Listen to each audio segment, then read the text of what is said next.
Assalamualaikum warahmatullahi wabarakatuh. Apa kabar anak-anak ibu sekalian? Semoga kalian tetap sehat dan selalu bersemangat dalam melaksanakan aktivitas sehari-hari. Hari ini kita akan belajar tema 2, persatuan dalam perbedaan, subtema 1, rukun dalam perbedaan, muatan pelajaran, seni, budaya, dan prakarya.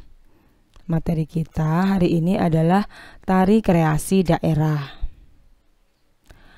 Semangat persatuan bangsa Indonesia tercermin pada seni budaya lokal. Salah satunya adalah melalui tarian. Banyak tarian daerah yang menyerukan persatuan. Tarian daerah disebut juga tarian adat. Tarian adat adalah salah satu kekayaan budaya yang disampaikan secara turun-temurun dari nenek moyang. Tarian adat kerap memiliki pesan dan makna yang luhur. Berikut beberapa tarian adat di Indonesia. Tari Lego-Lego. Tari Lego-Lego berasal dari Kabupaten Alor, Nusa Tenggara Timur. Tari Lego-Lego ini mempunyai makna persatuan dalam membangun kampung dan negeri.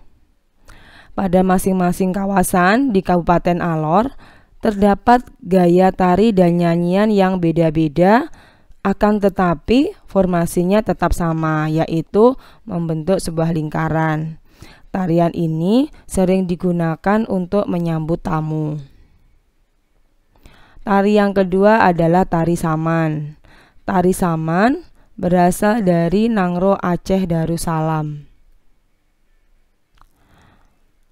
Tari saman menggambarkan tentang sisi religius, pendidikan, tata krama, kebersamaan, dan kekompakan.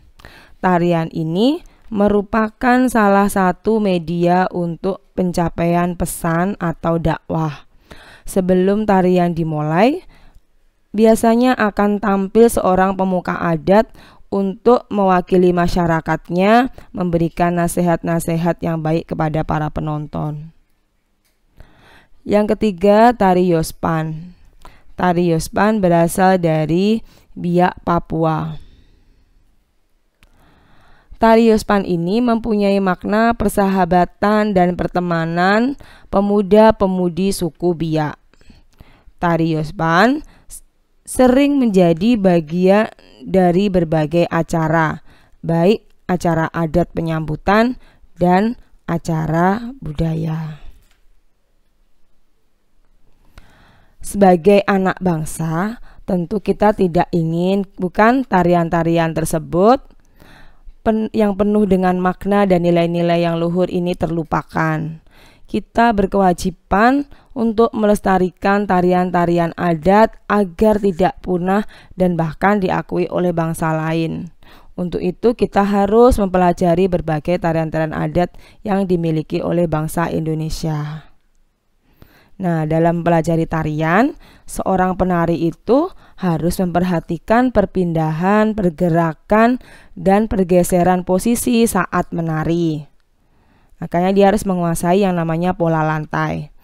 Pola lantai adalah pola denah yang harus dikuasai oleh seorang penari dan berfungsi untuk membuat posisi dalam sebuah ruang gerak.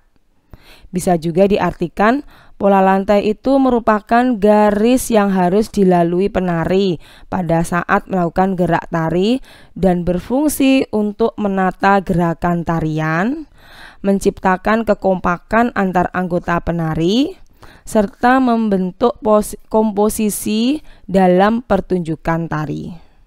Sehingga akan menjadikan tarian yang disajikan itu menjadi lebih indah dan menarik ketika ditonton. Jenis-jenis pola tari, pola lantai, Yang pertama adalah pola lantai lurus. Pola lantai lurus dibedakan menjadi pola lantai horizontal. Pada pola lantai horizontal, penari membentuk garis lurus mendatar dari kiri ke kanan. Ini gambar pola lantai horizontal. Nah, contoh tarian yang menggunakan pola lantai horizontal adalah tari saman dari Aceh. Selanjutnya pola lantai vertikal. Pola lantai vertikal, pada pola lantai ini penari membentuk garis dari depan ke belakang. Berikut gambar pola lantai vertikal. Nah, contoh tarian yang menggunakan pola lantai vertikal adalah tari Yospan dari Papua dan tari Serimpi dari Jawa Tengah. Selanjutnya pola lantai diagonal.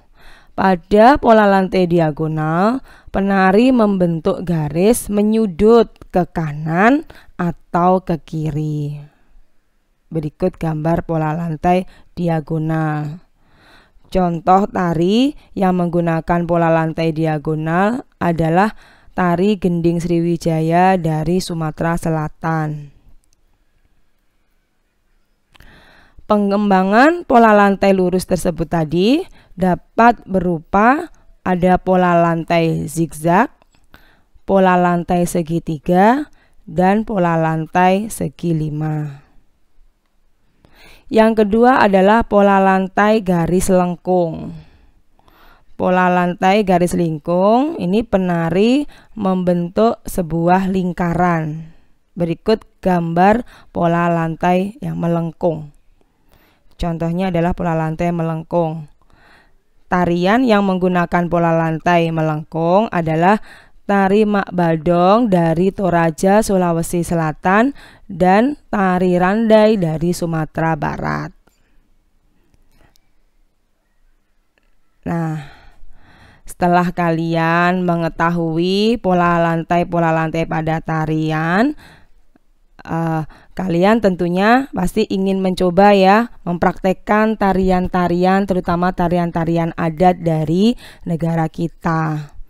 Nah, jika kalian akan mempraktekkan tarian tersebut dengan teman atau dengan saudara, kalian harus bekerja sama dengan baik supaya tarian yang dihasilkan itu akan menjadi indah.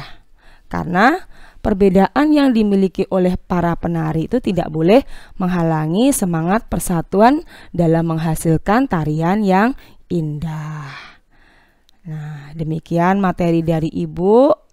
Semoga bermanfaat dan dapat dipahami dengan baik.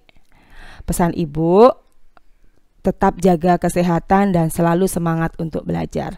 Terima kasih. Wassalamualaikum warahmatullahi wabarakatuh.